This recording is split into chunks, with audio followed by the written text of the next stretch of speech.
안녕하십니까. DY 경영연구소입니다. 이번 시간에는 판매 가격 설정 방법 그 이론에 대해서 설명드려 보도록 하겠습니다. 자, 시장의 종류와 그에 따른 가격 설정 방법, 회사 내 판매 가격 설정 메커니즘, 여러 가지 상황별 판매 가격 설정 방법 사례에 대해서 설명드리도록 하겠습니다. 자, 시장의 종류와 특징에 대해서 이렇게 세 가지로 구분을 할 수 있습니다. 자, 시장은 경쟁 정도에 따라서 완전 경쟁 시장, 독과점 시장, 그리고 두 시장의 성격을 모두 띠는 독점적 경쟁 시장으로 구분할 수 있습니다. 우리가 고등학교 때 사회 시간에 이제 완전 경쟁 시장과 독과점 시장 이런 식으로 배웠잖아요. 독과점 시장은 독점 시장과 과점 시장을 이제 합한 말입니다. 완전 경쟁 시장이란 무엇이냐? 공급자와 수요자가 다수 존재합니다. 상품의 가격에 어느 누구도 아무런 영향을 줄 수가 없는 시장입니다. 공급자와 수요자가 너무 많기 때문에 어느 한 사람이 뭘 늘리려고 이렇게 공급을 늘려서 늘리더라도 큰 시장에 그 영향이 별로 없고요. 또 수요자가 너무 아무튼 다수 존재하기 때문에 서로 이게 영향을 미칠 수 없는 시장인 거죠. 그래서 어느 누구도 아무런 영향을 줄 수 없는 시장. 이 완전 경쟁 시장의 특성은 다음과 같습니다. 시장 참여자는 모두 완전한 정보력을 갖추고 있고요. 시장에서 거래되는 재화는 모두 동질적이라고 가정을 합니다. 그리고 진입과 탈퇴가 자유롭고 충분히 많은 수요자와 공급자가 존재하고 또 이들 모두가 가격을 수용합니다. 프라이스 테이커. 네, 이들 모두가 프라이스 테이커를 하는 거죠. 그러니까 시장은 시장에서 공급과 수요에 따라서 그 가격이 결정이 되고 모두 수요자와 공급자 모두 이 가격을 그냥 테이킹하는 겁니다. 제 아마 영상을 보시는 이제 사람들, 이제 중소기업 분들이 많으실 텐데, 중소기업 이제 경영진 분들이 많으실 텐데요. 여러분들이 시장에서 가격을 결정할 수 있는 권한이 아마 대부분 없을 거예요. 그러면 여러분들은 그냥 시장의 가격을 테이킹 하는 거고, 시장에서 결정된 가격보다 좀 더 낮은 가격으로 이제 아마, 전략을 세우는 분들이 이제 아마 많을 겁니다. 그래서 이제 요런 시장에 있거나 또는 이제 요런 시장을 좀 어느 쪽에 위치하고 있을 거예요. 우선 저기까지 설명 좀 드려보겠습니다. 자, 그 다음은 독과점 시장입니다. 독점과 과점을 함께 부르는 용어이고요. 시장에서 경쟁자가 없거나 그럼 독점이고요. 소수의 경쟁 기업이 존재하여 경쟁이 되지 않을 정도의 압도적인 점유율을 가진 상태의 시장을 독과점 시장이라고 합니다. 독과점 시장의 특성은 완전 경제 시장과 모든 것이 다 반대이고요. 독과점 기업은 해당 시장에서 자유롭게 상품, 가격, 거래 조건, 공급량을 결정할 수 있는 시장 지배력을 가질 수 있습니다. 우리나라에서 공정거래위에서 독과점 판단 기준은 시장 점유율이 한 개사가 50% 이상이거나 상위 3개사의 시장 점유율 합계가 70% 이상인 경우 독과점으로 판단을 합니다. 공정거래위에서 독과점으로 판단하게 되면 거기에 따른 좀 규제 같은 것이 생길 수 있겠죠. 그럼 이 두 시장의 성격을 띠는 독점적 경쟁 시장이란 무엇이냐? 완전 경쟁 시장과 독점적 경쟁 시장의 성격을 모두 띠는 시장이고요. 다수의 공급자가 존재합니다. 공급자마다 어느 정도의 특징적인 상품을 시장에 공급을 하고 있습니다. 제품 간의 상호 대체 관계가 있어 가격 변동이 클 경우에는 고객의 이탈 현상이 발생하게 됩니다.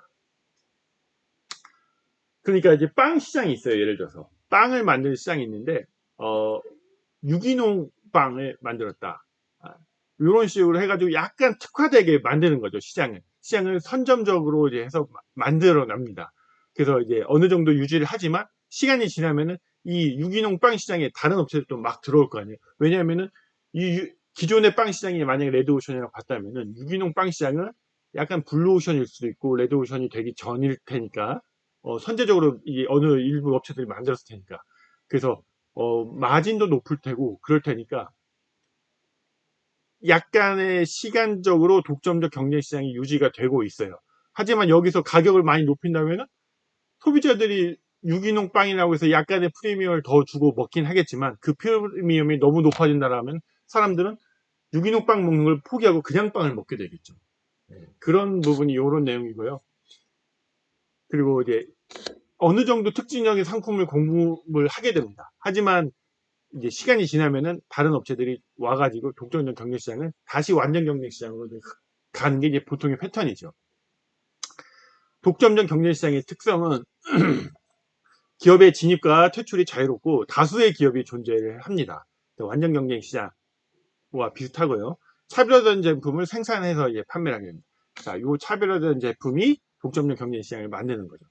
대부분의 상품시장은 단기적으로 독점적 경쟁시장이 생길 수 있습니다. 그래서 이윤이 높고, 하지만 이제 시간이 지나면 경쟁자가 진입하고 경쟁이 과다되고 이윤율이 하락해서 완전 경쟁시장과 동일시 되게 되는 거죠. 자, 완전 경쟁 시장의 종류입니다. 자, 채권시장, 주식시장, 커피시장, 그 다음에 완전 경쟁에 가까운 시장으로 제가 카테고리를 좀 만들었고요. 채권시장. 채권이 아니라 치킨시장입니다. 자, 업계율이 교촌의 점유율이 10% 남짓됩니다. 국내 치킨 브랜드만 해도 20가지 이상이고, 동네 치킨집 꽤 되죠. 그래서 동네 치킨집과도 경쟁을 해야 됩니다. 치킨 회사의 경쟁 상대는 타 치킨 회사일 뿐만 아니라 동네 치킨집, 호프집 이런 게 또 경쟁 상대가 되는 거죠. 다음은 주식시장입니다. 완전 경제 시장의 조건 중 하나인 동질적 재화를 충족을 하고요. 대부분의 기업은 재무제표를 통해서 회사의 상황을 모든 사람에게 공시를 하게 됩니다. 완전한 정보는 아니더라도 상당한 수준의 정보를 제공을 하게 되는 거죠. 수많은 수요자와 공급자가 존재하고 가격을 모두 다 수용을 하고 이론적으로는 모두 다 가격을 수용합니다. 하지만 현실 세계에서는 뭐 작전 주세력이라든지 기관 투자자들은 가격 수용을 하지 않고 약간의 이게 파워가 좀 있겠죠. 가격 설정 파워가 좀 있습니다. 이런 현실과 이론의 차이는 좀 있습니다. 다음 커피 시장입니다. 드라마 커피 프린스 1호점 이런 드라마가 있었죠. 이 드라마가 선풍적인 인기를 끌고 이후에 우리나라에 커피숍이 굉장히 많이 생겼어요. 뭐 거의 동네마다 커피숍이 있잖아요. 그리고 이제 외국계 브랜드도 진출을 해왔고 한국계 브랜드도 많이 런칭을 했고 개인 카페도 창업을 하고 커피점 과다 경쟁을 합니다. 10년 넘게 커피값이 거의 변동이 없었어요. 최근에 이제 코로나가 이제 종식되면서 물가 상승률이 너무 높았잖아요. 그러면서 이제 물론 모든 게 다 올랐기 때문에 올랐는데 그때 커피값도 좀 올랐는데 아무튼 그 전까지만 해도 거의 커피값이 변동이 없었어요. 지금도 출혈 경쟁하는데 가면 커피 아메리카노 뭐 1,500원 이 정도면 아마 사 먹을 수 있을 겁니다. 그리고 완전 경쟁에 가까운 시장은 이런 시장이 있습니다. 농산물 시장, 특히 쌀 시장, 저숙련 노동 시장. 저숙련 노동 시장은 이제 아침에 이제 노동 그런 뭐 새벽에 이제 일하러 가면은 봉고차들 와서 쉬러 가는 그런 시장이 되는 거죠. 그다음에 외환시장, 이런 시장들은 이제 수요 공급이 무제한이기 때문에 완전 경쟁 시장에 가까운 시장이라고 할 수가 있습니다. 다음은 이제 독점 시장의 종류입니다. 독점 시장에는 이제 두 가지 종류가 있어요. 여기 제가 보시면 자연 독점과 의도적 독점이 있습니다. 자연 독점이란 무엇이냐? 다이아몬드 시장. 제가 이제 예를 이제 하나를 든 건데요. 다이아몬드 시장 같은 경우에도 이제 독점 시장이에요. 남아프리카 공화국에서 다이아몬드가 많이 나는데 거기에서 이제 드리어스라는 회사가 전 세계 다이아몬드 생산의 80%를 차지한다고 합니다. 이런 게 이제 자연 독점이 되는 거죠. 독점 시장의 문제점은 공급자 수가 많지 않아 소수의 기업이 비밀리에 모임을 갖고 담합하여 가격이나 생산량을 결정하여 공동의 이윤 극대화를 추구를 하게 됩니다.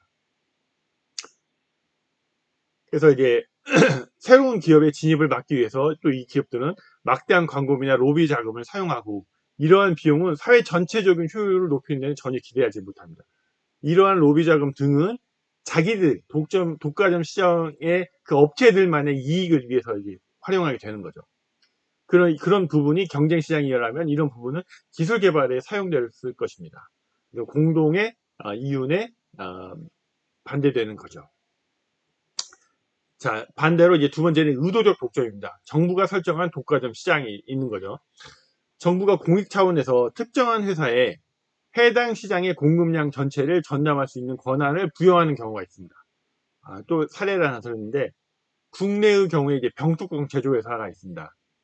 우리나라 주세법의 제44조 주류 제조업체들은 술병의 납세 증지를 첨부하거나 자동 개수기 혹은 국세청이 지정한 업체로부터 납세 병마개를 구입하여 사용하도록 규정을 하고 있습니다. 납세 병마개란 소주나 맥주 등의 병뚜껑에 납세 필증이라는 글자가 새겨진 병뚜껑을 말하는 거고요. 이 병뚜껑이 개수를 통해서 세금 부과의 기준을 책정을 합니다. 우리나라의 그 납세 병뚜껑 제도는 1972년에 도입해서 주류업체의 탈세를 막기 위해 의도적으로 주류 제조업체와 병뚜껑 제조업체를 이제 분리했던 거죠. 이렇게 해서 이제 병뚜껑 제조업체가 정부가 이렇게 지정을 받아서 독점 업체로서 이제 했었습니다. 뭐 우리나라의 이제 이제 공공재인 것들, 전기, 가스, 철도 뭐 이런 것들이 이제 독과점 시장으로 이제 분류가 될 수 있겠죠. 그런 것들은 의도적 독점으로 이제 정부가 공공의 차원을 위해서 그런 식으로 좀 이렇게 개입을 하고 있다고 볼 수 있겠죠. 자, 시장 형태별로 가격 설정하는 방법에 대해서 설명드리도록 하겠습니다. 어차피 이런 게 이제 앞에서 이론을 살짝 배웠다면은 우리 회사는 가격 설정을 어떻게 해야 되느냐, 요런 거죠. 요런 거가 더 중요하기 때문에 여기가 더 중요한 거죠. 자, 기업의 의사결정, 가격 설정은 어떻게 해야 되느냐. 먼저 수립된 원가 자료가 오게 되고요. 그 다음에 어떤 시장이냐, 요에 따라서 요 또 정보도 오게 된다. 먼저 완전 경제 시장이다. 그러면은 기업의 원가가 시장 가격보다 시장 가격이 높다. 기업의 원가보다. 우리가 이제 100원에 만드는데 시장에서는 120원에 설정되어 있다. 그럼 20만큼 이익이 발생하겠죠. 근데 시장의 가격이 이제 120인데 우리는 100 만드는데 130원이 든다. 그러면 10만큼 손실이 나겠죠. 이렇게 되면 이제 사업을 중단해야 되겠죠. 그래서 이 시장 가격은 기업이 받아들일 수밖에 없는 거예요. 왜냐하면 완전 경제 시장이기 때문에. 시장이 120원인데 내가 120보다 싸게 만들 수 있느냐 없느냐, 요게 내가 이 시장에서 비즈니스 할 수 있느냐 없느냐, 그 결정이 되는 거죠. 그래서 이제 기업은 무조건 프라이스 테이킹을 해야 됩니다. 독과점 시장에서는 어떻게 결정을 하느냐, 기업의 원가 계산을 해요. 이제 누적식으로 재료비가 얼마만큼, 가공비가 얼마만큼 들고, 그 다음에 판관비가 얼마만큼 들다, 총 원가 계산을 해요. 여기에 목표 이익을 붙여요. 우리는 뭐 10%를 먹겠다 하면은 요 10% 붙이고, 마진은 20% 먹겠다면 20% 붙여요. 그리고 이제 가격에 이제 시장에 내놔요. 가격을 설정할 수 있는 권한이 있는 거예요. 독과점 시장에서는. 그리고 이제 독점적 경쟁 시장에서는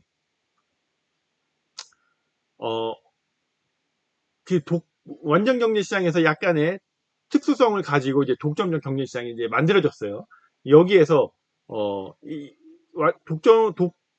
완전 경제 시장보다는 살짝 높은 가격이긴 하지만 여기에서 너무 많이 높였다라고 하면은 소비자들은 이거 아까도 제가 말씀드렸지만 유기농 빵을 가격을 너무 높였다 그러면 유기농 빵 안 먹어야 돼, 그냥 빵 먹어야지 하고 돌아섭니다. 그래서 대체재가 있기 때문에 소비자들은 유사제품을 구입하고 갑니다. 그러면은 기업은 매출이 안 되면 손해를 보겠죠. 그리고 가격을 너무 많이 내렸다 그러면은 기업은 손해를 보겠죠. 그래서 원가 이상으로, 하지만 판매량을 고려해서 이익 최대화 그 수준에서 이제 결정을 하게 됩니다. 이런 식으로 독점적 경쟁 시장에서는 가격 결정을 하게 됩니다. 어떤 시장에 포지셔닝 하느냐에 따라서 기업의 가격 설정 방법이 달라집니다. 자, 독과점 시장이라면은 원가에 목표 마진을 붙여서 그냥 가격 설정을 해요. 독점적 경쟁 시장이라면은 비슷하지만 범위 내에서, 너무 많이 높이면은 소비자들이 대체재로 떠나기 때문에 너무 많이 높일 수는 없어요. 그래서 범위 내에서 가격 설정을 합니다. 완전 경쟁 시장에서는 시장 조사를 하고 경쟁사 가격 조사도 하고 당사 전략 분석도 하고 강점, 약점 분석, 가격 전략 포함 종합적인 전략 분석을 한 다음에 프라이스 결정을 합니다. 물론 요 프라이스 테이킹, 그러니까 시장의 가격 결정을 받아들이긴 하지만 아무튼 이런 분석을 통해서 이제 전략을 세우게 되는 거죠. 요 표는 제가 이제 만들어 본 표인데요. 회사 내에서 판매 가격을 설정하는 메커니즘에 대해서 이제 만들어 봤습니다. 자, 보시면은 시장에서 결정되는 가격과 사내에서 원가 누적으로 산정되는 가격을 종합적으로 검토해서 판매 가격을 의사결정을 하게 됩니다. 자, 프라이스 테이킹을 할 수도 있고, 또는 이제 원칙적으로는 우리 원가 계산 요런 제품을 만드는데 원가가 얼마만큼 들 거다. 그럼 여기에 적정 우리 목표 마진을 붙이고 싶은 목표도 있을 거 아니에요? 요렇게 계산을 해보고 시장 가격도 조사해보고 그래서 두 개가 종합적으로 이제 검토를 해보는 거죠. 자, 뭐 여기서 보시면은 시장 조사, 경쟁 분석을 합니다. 그다음에 마케팅 전략을 세우고 그래서 판매 가격을 도출합니다. 판매 가격, 마켓 인이라고 했는데 요게 이제 시장 가격을 이제 시장에서 시장을 기반으로 해서 시장 가격을 판매 가격을 도출하는 거죠. 요렇게 해서 오는 방법이 있고 또 제품 설계, 원가 산정을 합니다. 그 다음에 요렇게 해서 원가가 얼마만큼이다. 여기에 이제 적정 이윤을 붙입니다. 그러면 판매 가격이 나오겠죠. 그러면은 요거는 독점적 스타일의 방법이고 요거는 완전 경쟁 시장의 방법이겠죠. 그렇게 또 올라갑니다. 그래서 종합적으로 이제 검토를 해요. 근데 시장에서의 가격은 예를 들어서 뭐 1,000원인데 요렇게 했을 때 1,200원이 나왔다. 그러면은 시장 가격에서는 1,000원 정도가 이제 적절할 것 같은데 우리 원가 가산 방식으로 해서는 1,200원이다. 그러면 그 괴리가 있잖아요. 그 괴리만큼 해가지고 다시 한번 검토를 해야 되겠죠. 원가 절감 등을 추진할 수가 있겠죠. 뭐 1,000원과 1,200원 사이, 뭐 1,100원 또는 1,050원 요를 타겟팅을 해가지고 원가 검토를 합니다. 그래서 다시 원가 산정을 하고 다시 이렇게 오게 되고 또는 여기에서도 마케팅 전략을 재검토를 하자. 우리가 완전 경쟁 시장에서는 일반적인 뭐 기술이었다면 우리의 특수성, 우리의 뭐 어떤 분야에 대해서는 우리가 좀 더 뭐 하기 때문에 이런 거를 더 홍보를 하고 집중적으로 해가지고 요 시장에서 좀 가격을 높게 할 수 있도록 검토를 해보자.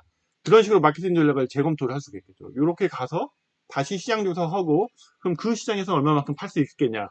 그럼 1,000원이 아니라 그 시장에서는 뭐 1,050원, 1,100원에 팔 수 있겠다. 이런 식으로 올 수 있겠죠. 그리고 요 둘이는 서로 정보 공유를 하고 그래서 이렇게 했을 때 뭐 1,100원 정도 될 것 같습니다. 이렇게 계산했더니 뭐 예를 들어서 뭐 1,080원까지 원가가 떨어질 수 있을 것 같습니다.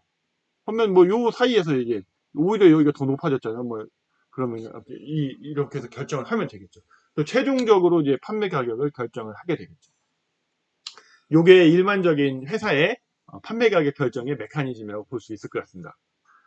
어느 한쪽 시장의 가격에 무조건 따르지도 않고 또는 원가 가산 방식으로만 하지도 않고 그 독점적 위치를 가졌다면 원가 가산 방식으로만 충분하겠지만 대부분의 회사들은 이런 게 없어요. 대부분의 회사들은 완전 경쟁 시장에서 약간의 독점적 경쟁 시장으로 포지셔닝을 하면서 이제 비즈니스를 하고 있거든요. 그렇다면은 요것과 요거 이제 그렇게 약간 독점적 경제시장 그런 게 우리의 강점을 드러낼 수 있는 그런 걸로 마케팅 전략을 하면서 이윤 원가 계산을 붙여서 요거와 요거 사이에서 이제 결정을 하게 되겠죠. 자, 이번에는 원가 계산 가격 결정 방법에 대해서 설명드려 보도록 하겠습니다. 자, 원가 계산 가격 결정 방법이란 무엇이냐? 재화나 서비스의 생산 원가에 일정 이익률을 고려하여 가격을 결정하는 방법입니다. 자, 장점은 재화나 서비스의 원가에 일정한 이익률을 고려하여 시장 가격을 결정하는 방식이기 때문에 제품의 원가의 이익률만 가지고 가격을 결정하기 때문에 내부 자료만으로도 가격 산출이 가능합니다. 단점은 시장의 수요 상황, 경제사의 가격 등을 고려하지 않는다는 한계가 있습니다. 그래서 자기네 회사의 원가에다가 이익을 붙여서 내놨는데 시장 가격과 차이가 많다라고 하면 비싸다고 하면 안 팔리게 되겠죠. 또는 자기도 몰랐는데 너무 제조 기술이 좋아가지고 너무 싸게 만들어요. 그러면 시장 가격보다 너무 싸게 내놓으면 요 이익을 잃어버리게 되잖아요. 시장 가격보다 조금 싸게만 내놔도 되는데 너무 싸게 내놨다면 그렇기 때문에 그런 한계가 있는 거죠. 특징은 재화나 서비스에 대한 가격 탄력성이 크지 않고 경쟁이 치열하지 않을 경우에 이제 활용되는 결정 방법입니다. 자, 이제 사례입니다. 자, 제품 한 단위 생산 시에 변동 비용이 100원, 고정 비용이 10,000원이 소요됩니다. 예상 판매량은 500개입니다. 그럼 예상 판매량 500개라면 예상 생산량도 500개라고 이제 보면 되는 거고요. 이렇게 했을 때, 자, 그리고, 여기 이 얘기였고, 희망 이익률이 20%입니다. 그러면 제품 가격이 얼마로 결정이 되어야 되느냐? 뭐 결론은 이제 150원인데 어떻게 이게 나오느냐? 보시면요. 단위당 원가는 단위당 변동비 더하기 단위당 고정비잖아요. 단위당 변동비는 100원이에요. 그리고 단위당 고정비는 10,000원 나누기 500개 요거잖아요. 그러면 10,000원 나누기 500개 하면 20원이 되겠죠. 그래서 단위당 원가는 120원이 되는 거고, 단위당 원가 120원의 희망률이 20%이기 때문에 단위당 원가 120 나누기 1-20%를 하게 되면은 이제 150원 이런 식으로 결정이 됩니다. 그래서 원가 가산 가격 결정 방법은 이렇게 해서 요걸로 이제 그냥 시장에 내놓으면 되는 거예요. 자, 실무적으로 고정비를 제외한 직접 원가에 마진을 붙여서 사용하는 거 많습니다. 앞에서는 요 고정비도 이제 계산을 했지만 뭐 실무적으로는 그냥 직접 원가 또는 변동 원가에 마진을 붙여서 사용하는 거가 많아요. 자, 상품 취득 원가 또는 직접 제조 원가에 마진, 공헌이익을 붙여서 한다는 거고, 마진이란 거는 원가의 일정 비율 또는 투하된 자본의 적정 수익률에 의해서 계산되는 거고요. 자, 공헌이익률은 영업이익과 고정비 합이고, 좋은 점은 복잡한 간접 원가 배분을 피할 수 있죠. 네. 문제점은 여기서 마진은 진정한 이익이 아니에요. 공헌이익 한계 이익이거든요. 영업이익이 아니고. 간접 원가 회수를 포함하여야 진정한 이익, 영업이익이 됩니다. 간접 원가가 상품이나 제품 사이에서 큰 차이를 보인다면 가격이 너무 높거나 낮을 수가 있어요. 고정비가 큰데 이렇게 직접 제조원가 변동비에다가 마진을 붙인다 해서 결정한다라고 하면은, 만약에 고정비가 굉장히 큰 데라면 여기에 고정비가 감안돼서 마진이 결정돼야 되겠죠. 만약에 고정비가 굉장히 뭐 예를 들어서 뭐 3, 40% 되는데 그게 여기 반영이 안 된다라고 하면은 적정하게 판매 가격 설정이 안 될 수 있겠죠. 자, 정상 판매 가격과 임시 특별 가격. 자, 정상 판매 가격은 정상 판매 가격은 이제 정상 판매 가격이에요. 그냥 고정비, 변동비 다 포함해가지고 적정 이인 붙여가지고 이제 판매하는 걸 정상 판매가라고 하고요. 임시 특별 가격이란 무엇이냐? 일시적 경기 침체 시에 대폭적으로 할인 판매를 해야 하는 경우가 있습니다. 그 순손실이 발생해도 공헌이익만 있다면 할인 판매를 할 가치가 있게 되겠죠. 그래서 상업을 중단하지 않는다면 고정원가는 그대로 있을 것이니, 매출이 변동원가를 초과하여 공헌이익이 있으면 고정원가 일부라도 회수하는 것이 낫다라고 판단하여 하는 겁니다. 그래서 임시 특별 가격은 변동원가보다도 높으면은 이제 뭐 팔자. 예, 예. 그래서 약간의 이익이라도 남기고 팔자 이런 개념인 거죠. 그래서 정상 판매 가격은 고정비가 포함된 거고, 임시 특별 가격은 고정비가 포함되지 않은 겁니다. 그래서 임시 특별 가격에는 정말 임시 특별한 가격인 거예요. 정상적인 가격은 아닌 거고요. 자, 변동 원가 이하로 판매하는 경우가 있습니다. 자, 지금 이거는 판매 가격 설정 방법에서 경기가 갑자기 안 좋아져가지고 일시적인 경기 침체 시에 대폭적으로 할인 판매해서 이 고비면 좀 넘어가자고 해가지고 하는 거고, 그래서 변동비만 남기고 팔자라고 판단하는 거고요. 여기는 변동 원가 이하로도 판매하는 경우가 가끔 있을 수 있습니다. 극단적인 경우 변동 원가 이하로 판매하는 것이 바람직할 수 있습니다. 어떤 때냐? 재고 처분 할인 판매 또는 사업 중단 결정, 폐업 세일 이런 것들입니다. 자, 지금 가지고 있는 재고를 얻기 위해 투입된 변동 원가는 더 이상 관련 원가가 아니에요. 왜냐하면은 이 재고를 팔지 못한다고 하면은 그냥 폐기를 해야 돼요. 그렇다면은 이미 손실로 이게 감안을 해야 된다는 거죠. 그래서 그 변동 원가는 이미 발생하여 회수할 수 없는 기발생 원가로 판단하는 거죠. 매몰 원가, 성크 코스트 뭐 이런 걸로. 그래서 회사에서는 이런 거를 이제 이 손실을 막기 위해서는, 갑자기 큰 손실을 막기 위해서 회사에서는 정기적으로 부진재고 평가 손실을 적기에 반영할 필요가 있는 거고요.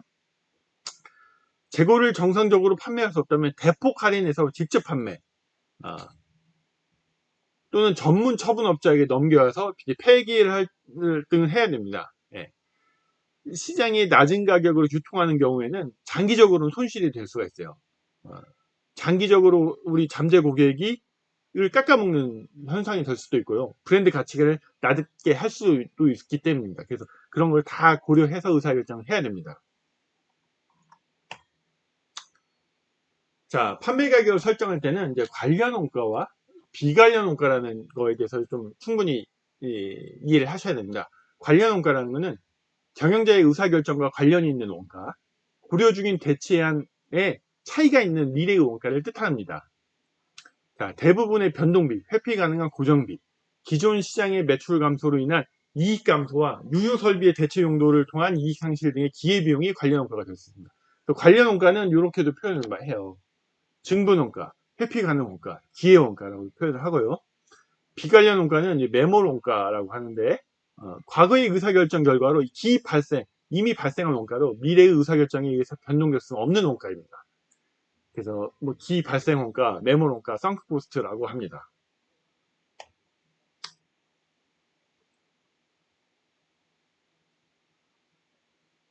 자, 판매량에 따른 최저 정상 가격이라는 제목으로 제가 장표를 만들었는데요. 판매가격이 늘어나면은 생산량이 늘어나게 되면은 원가는 떨어지게 됩니다. 왜냐하면 원가는 고정비와 변동비로 구성이 돼요. 근데 생산량이 늘어나면은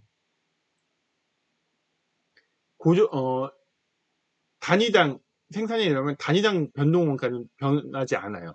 하지만 고정비는 생산량이 늘어나도 총 고정비는 고정되기 때문에 단위당 고정 원가는 이렇게 떨어지게 됩니다. 그래서 총 원가는 이렇게 떨어지게 돼요. 총 원가가 떨어지기 때문에 생산량 판매량이 늘어나면 단위당 원가가 낮아져서 최저 정상 가격이 하락하게 됩니다. 최저 정상 가격이랑 정상 가격이라는 거는 생산비, 생산 원가에 적당한 판매 평균 이윤을 부과한 가격, 수요 공급의 관계에서 수시로 생기는 우발적인 요인을 제외한 항상적 요인에 의해서 결정된 가격이라고 하고요. 정상 가격은. 그러면 최저 정상 가격이라는 건 이익이 0이 되는 가격입니다. 그러니까 딱 원가만큼 받고 파는 가격을 최저 정상 가격이라고 하는 거죠. 그러면 여기는 이제 10개를 만들어서 파는 거, 20개를 만들어 파는 거예요. 그럼 10개를 만들어 팔 때 고정비가 1,000원, 총액이 1,000원이에요. 변동비는 단위당 200원. 그러면 1,000원을 10개로 나누면 단위당은 100원이 되겠죠. 제조 원가는 300원, 고정비가 500원이니까 50원, 변동비가 50원, 이거 100원. 총 300원, 100원에서 이제 400원에 만들어요. 근데 생산량이 20개로 늘어나게 되면은 고정비는 이제 1020개니까 이 1000을 20으로 나누면 50으로 떨어지게 됩니다. 자, 고정비가 100에서 50으로 떨어지게 됐죠. 변동비는 차이가 없고요. 고정비도 500을 10로 나눴을 때 50이었는데 500을 20으로 나누면 25로 떨어지게 됩니다. 그리고 변동비 차이가 없고 해서 325로 떨어집니다. 그래서 고정비가 150에서 75로 이렇게 떨어지게 됩니다. 단위당 변동비는 250 변동이 없어요. 최저 정상 가격은 150 더하기 250 했을 때 400이었고 75 더하기 250 하면 325예요. 최저 정상 가격이 이렇게 떨어지게 됩니다. 단위당 고정비가 떨어지게 돼서 판매량에 따른 최저 정상 가격이 이렇게 됩니다. 판매량 생산량이 늘어나서 최저 정상 가격이 떨어졌지만 실제로 회사는 가급적이면 시장 가격에서 유지를 하겠죠. 생산량이 늘어나서 우리가 원가가 떨어졌기 때문에 판매가를 낮추겠다. 보통 이렇게 판단을 않겠죠. 최대한 받을 수 있는 만큼 받을 테니까. 그래서 이익이 커지게 되겠죠. 자, 독점적 경쟁 시장에서의 가격 설정은 어떻게 하느냐. 기업은 어떤 가격에서 최대의 이익을 얻을 수 있을지 그 가격을 찾아서 판매를 합니다. 자, 판가가 이렇게 시뮬레이션을 해봤어요. 500원이, 자, 400원, 450원, 500원, 550원, 600원, 650원으로 이렇게 판가를 설정할 때, 요렇게 판매량이 이제 예상이 되는 거죠. 회사에서 이제 여론조사도 하고, 여러 가지 서베이를 통해서, 요런 가격에선 요렇게 판매가 될 거다라고 계산을 하는 거죠. 그리고, 앞장표에서 이제 총 고정비가 1,500원 있잖아요. 요 1,500원이었을 때, 요 판매량에 따라서 고정비가 이제 단위당 고정비가 이렇게 계산이 되는 거죠. 그리고 변동비는 이렇게 변동이 없겠죠. 단위당 변동 원가는. 그러면은 단위당 원가가 이렇게 되는 거고, 판가에서 단위당 원가를 빼면 이익이 되는 거죠. 그러면은 총액 기준으로 요 판매량 곱하기 이익을 곱하면 이게 총 이익이 되는 거죠. 요거 기준으로, 자, 2,500원. 이 제일 높잖아요. 2,500, 2,400, 2,300이잖아요. 요런 식으로 이제 해서, 2,000, 판가를 500원에 설정해서 16개를 팔 때가 우리가 이익이 가장 높겠구나. 이런 식으로 시뮬레이션을 해보는 거예요. 그래서 500을 설정을 하고, 자, 요게 이익이잖아요. 그 다음에 요게 판매량이고. 판매량이 제일 많을 필요는 없어요. 이익이 제일 많은 점이 제일 회사가 선택하는 그런 점이 되는 거죠. 그래서 500원에 판가를 설정하고 16개를 만들어서 파는 게 이익이 제일 크다. 이런 식으로 이제 결정할 수가 있겠죠. 자, 사업을 중단하는 고려예요. 자, 단기적으로 고정비가 회수가 안 되고 손실이 누적되는 경우에는 사업 중단을 고려해야 됩니다. 자, 지금 20개를 만드는 때하고 10개를 만드는 때예요. 20개를 만드는 때는 자, 영업이익이 이제 원가가 475원이 발생해서 이익이 25원이 발생해요. 500에서 475를 빼면 25. 그래서 이렇게 공원이익은 250. 그래서 영업이익도 양수고 공원이익도 양수잖아요. 0보다 크잖아요. 그러면 계속 이익을 비즈니스를 하면 돼요. 돈이 남는 거니까. 근데 만약에 10개로 줄어들었을 때 이제 고정비가 이제 올라가게 되잖아요. 고정비가 이렇게 올라가게 됩니다. 그래서 총 원가가 700원이 돼요. 500원에 파는데. 그래서 영업이익은 200씩 적자를 보는 거죠. 하지만 공원이익은 남아요. 그러니까 공원이익이 남는다는 거는 판가에서 변동비만 뺀 거예요. 그래서 공원이익이 남는다는 거는 변동비보다는 비싸게 판다. 그러니까 빚이 이렇게 돌려서 뭐 장사를 아예 안 하는 경우에는 이 고정비도 다 손실로 들어올 텐데 고정비 손실이 다 고정비가 지금 300원, 150원, 450원이야. 장사를 하나도 안 하면 450만큼 손해가 볼 텐데 그래도 돌려가지고 공원이익이라도 이제 버는 거예요. 그래서 영업이익은 적자지만 공원이익은 0보다 크다. 그래서 이게 단기적으로 이 정도는 이제 버텨내야 되는 거죠. 경기가 계속 좋을 수는 없잖아요. 왔다 갔다 하니까 이렇게 안 좋을 때는 이런 식으로 변동비만 커버되면은 이렇게 공원이익이 좀 남는 거니까 그런 식으로 이렇게 버티는 겁니다. 이게 일시적이라는 거라면 오케이인 거고 장기적이라면 이 사업을 가야 되냐 말아야 되냐 심각하게 고려해서 장기적이라면 사업을 중단해야 되는 거죠. 자, 이번에는 증분원가를 고려한 가격 의사결정에 대해서 설명드리도록 하겠습니다. 자, 증분원가라는 거는 의사결정 대체안을 선택함으로써 증가하는 원가입니다. 요런 안을 선택했을 때 발생하는 원가, 감소하는 원가, 증가하거나 그런 거를 이제 증분원가라고 합니다. 자, 기존 판매량이 이제 이렇게 판매를 하고 있었어요. 네.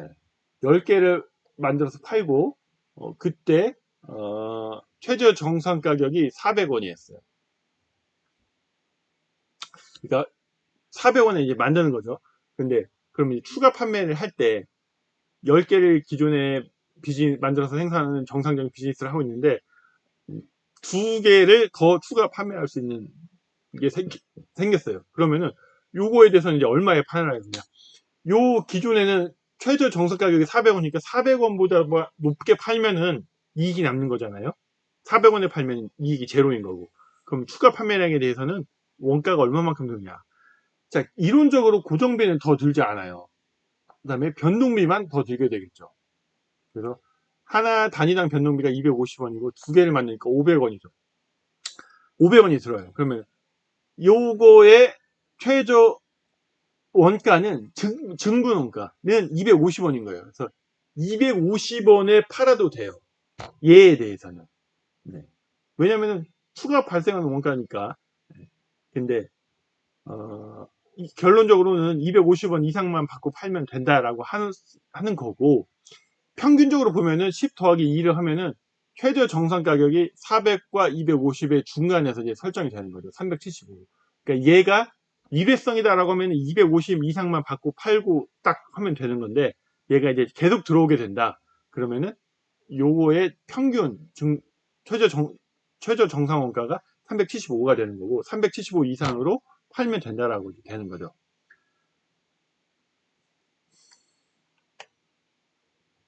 자, 적자 제품 중단 시의 의사결정에 대한 내용입니다. A하고 B 두 개의 제품을 생산 판매하는 회사가 있어요. 근데 이제 A는 이익을 보고 있고 B는 영업이익이 적자예요. 그러면 이 B 사업부, B 제품을 중단해야 될까? 이런 고민을 하는 데가 굉장히 많아요. 네. 전체적으로 보면은 A는 150 남고 B는 80 적자 나서 전체적으로 보면 72 이익이 남아요.